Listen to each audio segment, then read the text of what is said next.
प्रणाम। मैं आयुर्वेद रत्न पंडित सुरेंद्र शर्मा। पिछले पाठ में हमने वृष लग्न की कुंडली में अष्टम भाव में 6 ग्रहों का एक साथ होने पर जो फल होता है उस विषय में अध्ययन किया था। आज हम उन्हीं 6 ग्रहों का 9वें भाव में होने से जो फल होता है उस विषय में अध्ययन करेंगे। उन्हीं 6 ग्रहों को हमने 9वें भाव में अंकित कर लिया है। अब अनुमान से उनके अंश अंकित करेंगे। 6 ग्रह सूर्य, बृहस्पति, केतु, शनि, चंद्र और बुध हैं। केतु के सम्मुख बैठा हुआ राहु तृतीय भाव में आता है। अब अनुमान से इनके हम अंश अंकित करेंगे। सूर्य का फर्स्ट श्रेणी में ले लेते हैं, बहुत कमजोर अंशों में ले लेते हैं, 0.2।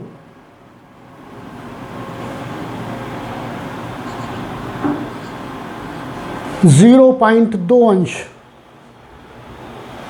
फिर बृहस्पति को ले लेते हैं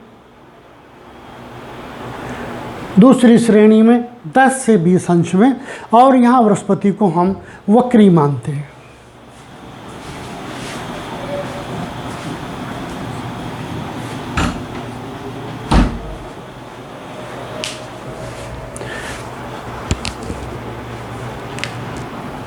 बारह अंशों में।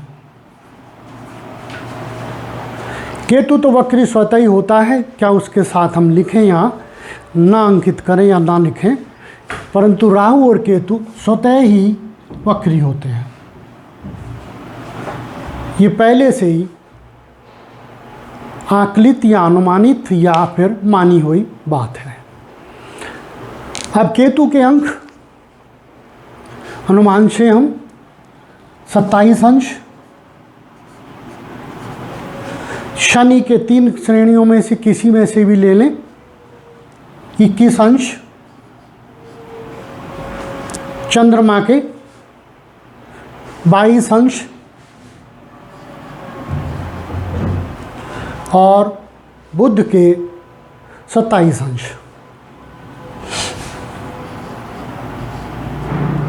सम्मुख बैठा राहु भी केतु के समान 27 अंशों में ही होगा।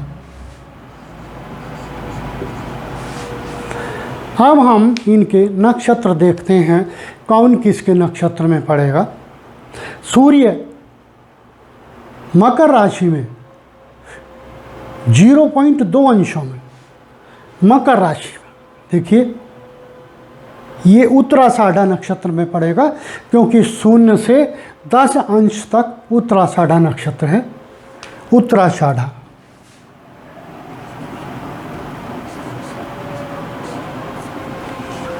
बृहस्पति 12 अंशों में, देखिए यहाँ मकर राशि में 12 अंशों में श्रवण नक्षत्र में पड़ेगा, क्योंकि यहाँ 10 अंश से लेकर के 23 अंश 20 कला तक श्रवण नक्षत्र है।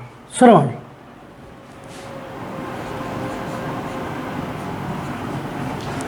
केतु 27 अंशों में, ये धनिष्ठा नक्षत्र में पड़ेगा, क्योंकि 23 अंश 20 कला से लेकर के 30 अंश तक यहाँ धनिष्ठा नक्षत्र है।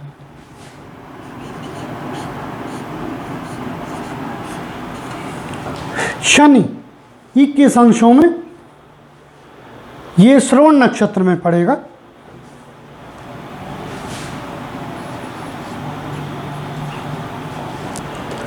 चंद्रमा मकर राशि में 22 अंशों में, ये भी श्रवण नक्षत्र में पड़ेगा।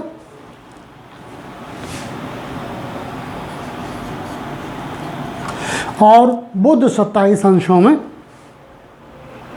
ये धनिष्ठा नक्षत्र में पड़ेगा।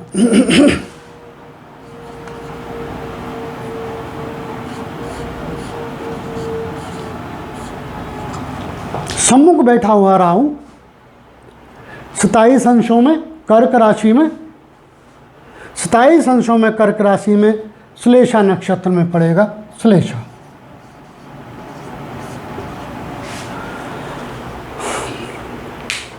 देखिए यहाँ नवम भाव में अपने शत्रु शनि की राशि में सूर्य स्थित है, परंतु उत्तराषाढ़ा नक्षत्र में है।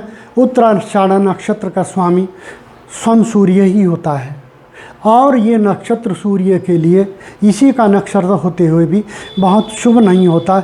इसे क्रूअल्टी, निर्दयता, गर्मी, हॉटनेस की तरफ बढ़ा देता है, अर्थात क्षतिकारक बना देता है। यहाँ सूर्य बहुत ही कमज़ोर है, बहुत कमज़ोर है, 0.2 अंशों में है। अर्थात जब यहाँ से 0.2 अंश में यहाँ पहुँचा है तो बहुत सारा फल पिछले भाव का भी देता है।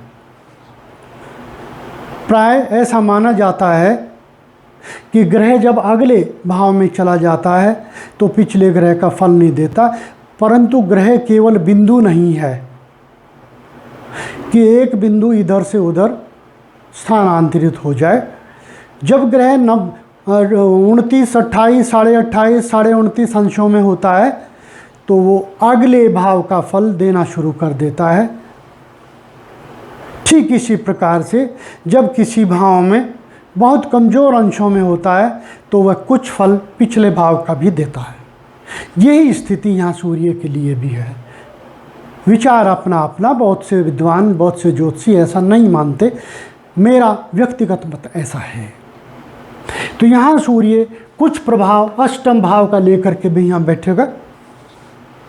शत्रु की राशि में है, अपने क्रूअल नक्षत्र में है, कमज़ोर है, उत्तम फल देने लायक नहीं है। यद्यपि यहाँ सूर्य सुख भाव का स्वामी होकर के, चतुर्थ भाव का स्वामी होकर के और बहुत उत्तम भाव में बैठा है, केंद्र का स्वामी होकर के त्रिकोण भाव में जब भी कोई ग्रह बैठता है बहुत शुभकारी, बहुत उत्तम फलकारी होता है, बहुत सुख देता है, ख्याति देता है, विद्वता देता है, उच्च शिक्षा देता है। परंतु यहाँ ऐसा नहीं है। यहाँ सूर्य बहुत कमज़ोर अंशों में है, इसलिए अष्टम भाव का फल लेकर के नवम भाव में काम करेगा। अपने क्रूअल नक्षत्र में है, अपने शत्रु शनि की राशि में है, अपने शत्रु शनि के साथ में है, इसलिए ये यहाँ सूर्य माता का मारक हो जाता है। और क्योंकि सूर्य पिता का भी कारक होता है, शत्रु राशि में शत्रु के साथ है, शत्रु राहु की सप्तम दृष्टि में है, यहाँ बैठकर सूर्य माता और पिता दोनों का मारक हो जाता है। अर्थात तो दोनों को भारी कष्ट या कष्ट के अंत में जो स्थिति प्राप्त हो 100% जाते जाते प्रभु जाने वो क्या होगी, वो स्थिति भी प्राप्त हो जाया करती है।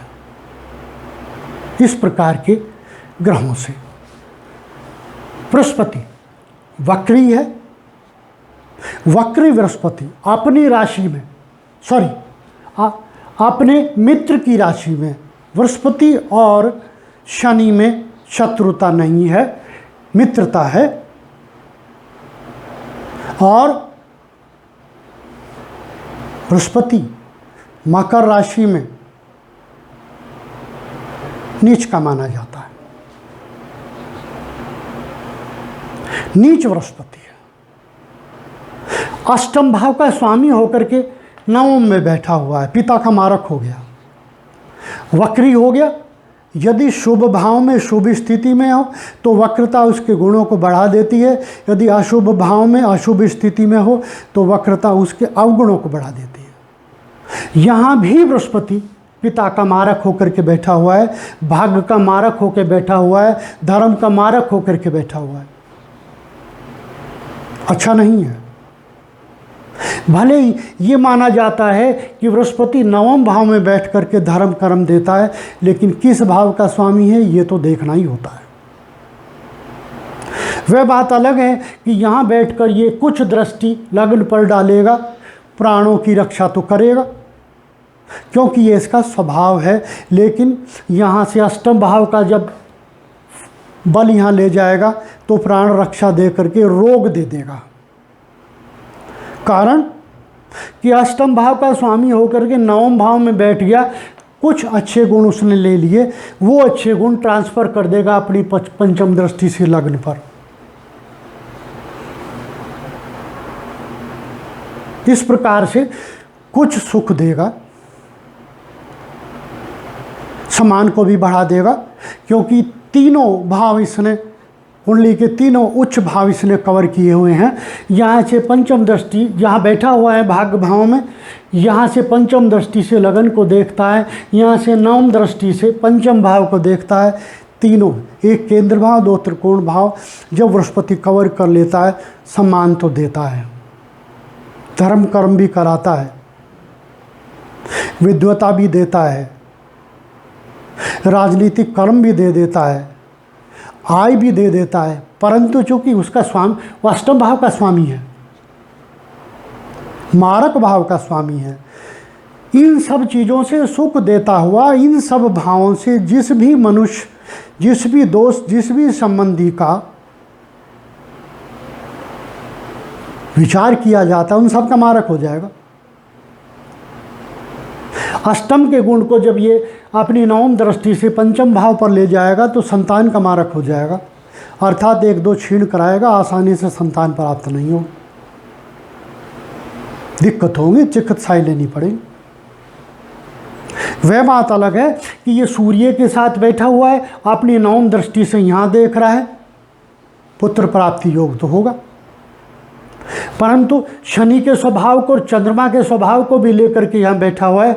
अब ये प्रभु जाने कि पहले पुत्री पैदा होगी या पुत्र पैदा होगा, क्योंकि दो पुत्री भावों का स्वभाव लेकर के यहाँ ये देख रहा है। और साथ में पुत्री भाव, पुत्री कारक ग्रह केतु की भी नवम दृष्टि है, तीन पुत्री कारक ग्रहों की दृष्टि यहाँ आ जाती है। केतु की नवम दृष्टि और शनि और चंद्रमा का स्वभाव बृहस्पति के साथ यहाँ आ जाएगा। बृहस्पति, इन दोनों, बृहस्पति और केतु दोनों नवम दृष्टि से देखेंगे। केतु पुत्री कारक है ही, और ये दोनों इन चंद्रमा और शनि का स्वभाव लेकर के आ जाएंगे, एक पुत्री देंगे, एक पुत्र देंगे, निश्चित है, ऐसा बनता है। ज्योतिष कहती है इच्छा अपनी अपनी। कारण कई बार शादी नहीं होती, उसके बहुत से कारण बनते हैं कि शादी नहीं होती या शादी टूट जाती है, तो फिर संतान कहाँ से हो। ऐसा योग इस कुंडली में है। अभी मैं आगे चलूँगा तो बताऊँगा। यहाँ से बैठा हुआ केतु पंचम दृष्टि से यहाँ देखेगा। यद्यपि स्वभाव तो राहु का ज़्यादा है, परंतु केतु का क्षणिक तो होता ही है। क्षणिक, जैसे सर्प इधर उधर अपनी टेल हिलाता है तो कम से कम मिट्टी को तो इधर उधर पुश कर ही देता है। इसलिए माइनर सा स्वभाव केतु यहाँ बृहस्पति के साथ जब यहाँ ले जाएगा, रोग देगा, एक्सीडेंट करा देगा। ऐसा व्यक्ति छत पे से गिर जाया करता है, चलते वाहन में से गिर जाया करता है, अग्नि से जल जाया करता है। केतु काटने का कारक है, सूर्य का प्रभाव ले रहा है, अग्नि कारक ग्रह का, बृहस्पति के साथ होकर के वहाँ देख रहा है। विकृति होगी, दीर्घ काल तक बेड पे रहेगा तो जला देगा। अब बात आती है इस राहु, चंद्रमा और शनि पर। ये दोनों एक दूसरे से मिलकर जहर योग बनाए हुए हैं। और यहाँ शनि श्रवण नक्षत्र में, चंद्रमा के नक्षत्र में, चंद्रमा अपने श्रवण नक्षत्र में, चंद्रमा यहाँ अति लाभकारी है, तृतीय भाव का स्वामी होकर के सामने बैठा है और अच्छे भाव में, और वहाँ से अपने भाव को भी देख रहा है, बलि बना रहा है अपने भाव को, यहाँ से प्राप्त होने वाले सुखों में वृद्धि कर रहा है। शनि और चंद्रमा मिलकर ग्रह जहर योग बना रहे हैं, और शनि अपने भाव में है, अपनी राशि के भाव में बैठा हुआ है, और यहाँ कर्म भाव का स्वामी होकर बैठा हुआ है, क्योंकि कुंभ राशि का स्वामी भी शनि होता है। अतः ये स्थिति यहाँ उच्च कोटि का व्यापार, उच्च पद, शासकीय पद, मैनेजमेंट, बहुत ऊंचा संस्थान चलाने वाला, अपना ही व्यापार करने वाला, परंतु वो भी अच्छी किस्म का हो, जैसी उसकी आर्थिक स्थिति उसके परिवार की है उसके अनुसार अच्छी किस्म का हो, जो भी हो। इस प्रकार का फल यहाँ शनि और चंद्रमा देना चाहते हैं। फिर आता है बुध, पंचम भाव का स्वामी होकर के नवम में बैठा है, धनिष्ठा नक्षत्र में है। धनिष्ठा नक्षत्र का स्वामी मंगल होता है, जो बुध का शत्रु है। बुध अपने एक शत्रु के साथ बैठा हुआ है, चंद्रमा के साथ। बुध और चंद्रमा में शत्रुता है, और चंद्रमा बली है, अपने भाव के सम्मुख है, और बृहस्पति के साथ है, अपने मित्र सूर्य के साथ है, अपने नक्षत्र में है। केतु के साथ है, केतु सम धनिष्ठा नक्षत्र में है, जो इसके शत्रु मंगल का है। केतु काटने वाला तो है ही, सुपर काटने वाला हो जाता है। इसलिए इस प्रकार की स्थिति में बुध यहाँ रोग कारक हो जाता है, मस्तिष्क के रोग देगा, व्यापार देगा, उच्च कोटि का व्यापार देगा। ऐसा व्यक्ति शेयर सट्टे का काम किया करता है और उसमें लाभ पाता है, अच्छा लाभ पाता है। शेयरों का काम तो किया करता है, सीए, चार्टर्ड अकाउंटेंट, कॉमर्स का ज्ञाता, मैनेजमेंट, कोर्ट में काम करने वाला। इस प्रकार से यहाँ बुध अपने कर्म में जुड़ा हुआ है। क्योंकि केतु बुध यहाँ बहुत तीन भावों को पकड़े हुए हैं। ये आय का भाव, ये उच्च कोटि की शिक्षा का भाव, दोनों उच्च कोटि की ये शिक्षा है, ये उत्तम से उच्च शिक्षा, ये उच्चतम शिक्षा। ऐसा व्यक्ति बहुत विद्वान हुआ करता है, प्रोफेसर, ज्योतिषी, कोर्ट में काम करने वाला जज, सब जज, उच्च कोटि का जज भी हो सकता है। क्योंकि वाणी का कर्ता भी है, यहाँ बैठा हुआ है भाग में, और मस्तिष्क का, बुद्धि का कर्ता भी होकर के यहाँ बैठा है। और बुद्ध स्वयं बुद्धिमान तो होता ही है, इसलिए ऐसे व्यक्ति जज भी हो जाया करते हैं। टॉप क्लास चिकित्सक, टॉप क्लास इंजीनियर, विद्वान, हर तरीके से विद्वान, आईएएस आईपीएस भी बन जाया करते हैं। क्योंकि 2, 3, ये 4, ये कर्म भाव भी यहाँ जुड़ गया, ये 4 उत्तम भाव यहाँ जुड़ गए, और सुख का भाव भी वहीं जुड़ गया। ऐसी कुंडली जिसकी भी व्यक्ति होगी, रोग तो होंगे लेकिन बहुत ऊंचा पद पाएगा, बहुत अच्छा व्यापार पाएगा। प्रयास करें जिसकी भी ऐसी कुंडली हो, इस प्रकार के ग्रह हों, उसे छोटा सा भी प्रयास करना चाहिए, हाथ पैर चलाने चाहिए, ताकि वो अच्छा व्यापार कर ले। कम से कम गरीब से गरीब होता हुए भी छोटी दुकान तो अवश्य कर लेगा, या कम से कम छोटे से छोटे विद्यालय में शिक्षक तो बन ही जाएगा। इस प्रकार के ग्रह यहाँ हैं। अब आते हैं राहु पर। यहाँ बैठा हुआ राहु मारक हो गया है, तीसरे भाव का। ऐसे व्यक्ति को छोटा भाई नहीं हुआ करता, और यही राहु नवम दृष्टि से यह बड़े भाई के भाव को भी देखता है। यहाँ से शनि भी अपनी तीसरी दृष्टि से बड़े भाई के भाव को देखता है। इसलिए ऐसा व्यक्ति अलोन होता है, अकेला, आगे तो प्रभु जाने। और ऐसे व्यक्ति के मित्र उसे धोखा दिया करते, मित्र उसे चीट करते हैं। ऐसी कुंडली वाले को ध्यान रखना चाहिए, मित्रों से दूर रहे, मित्रों को धन ना दे, वापस नहीं मिलेगा। यही राहु जब पंचम दृष्टि से सप्तम भाव में देखता है तो तलाकवादी हो जाता है, तलाक करा देता है। विवाह टूटने की स्थिति पर तो अवश्य चला जाता है, पत्नी से वैमनस्य रहता है, और व्यापार रुकता है बार बार, क्योंकि ये व्यापार का भाव भी है। जीवन साथी को बहुत जटिल रोग होते हैं। इस प्रकार का फल यहाँ इन ग्रहों से बनता है। रोग भी हो गए, लाभ भी हो गए, हानि भी हो गई, पद भी हो गए। अब चलते हैं उपाय। इनके क्या उपाय करें? सबसे पहले उपाय करें सूर्य का। सुख भाव का स्वामी होकर के खराब भाव में बैठा हुआ है, कमजोर है। सूर्य के मंत्र जाप करें, जितने अधिक कर सकते हैं। चाहे तो माणिक भी धारण कर सकते हैं, अच्छे भाव का स्वामी होकर के अच्छे भाव में बैठा हुआ है, अभिमंत्रित करा करके 105 रत्ती का माणिक दाएं हाथ की इस उंगली में धारण किया जा सकता। ऐसी स्थिति में ध्यान रहे, बहुत लोग एडवाइस करेंगे कि शनि बहुत अच्छे भाव में कर्म भाव का स्वामी होकर के बैठा हुआ है, ध्यान रहे ऐसा ना करें कि शनि का नग ना पहने। क्यों? क्योंकि यहाँ शनि पर राहु की दृष्टि है, मारक हो जाता है ऐसा शनि। पीड़ित तो सूर्य भी है, लेकिन वो अपने नक्षत्र में है। ये शनि अपने शत्रु के नक्षत्र में है, नक्षत्र का प्रभाव भी होता है। बृहस्पति अष्टम भाव का स्वामी है, यहाँ बैठा हुआ है, भाग को मार रहा है, पिता को मार रहा है, इसलिए बृहस्पति के दान करें। यदि बृहस्पति के जाप कर लिए तो व्यक्ति मृत्यु तुल्य कष्टों से जूझेगा। चंद्रमा के सिर्फ दान करें, जाप की जरूरत नहीं है, क्योंकि चंद्रमा जो है राहु अधिष्ठित राशि का स्वामी है। वहाँ राहु बैठा हुआ है, जो चंद्रमा के दान कराना चाहता है, चंद्रमा के जाप नहीं चाहता। इस प्रकार की कुंडलियाँ बनती हैं। बुध बहुत बली है, अच्छे भाव में बैठा हुआ है, 2 अच्छे भाव का स्वामी है। इस व्यक्ति को चाहिए माणिक और पन्ना दोनों धारण करें, अभिमंत्रित करा के करे। और ऐसा नहीं अभिमंत्रित करा के धारण कर ले अमर हो जाए, वर्ष में एक बार अवश्य उनमें बल डाले, दोनों नगों में। इस प्रकार आज का पाठ पूर्ण होता है।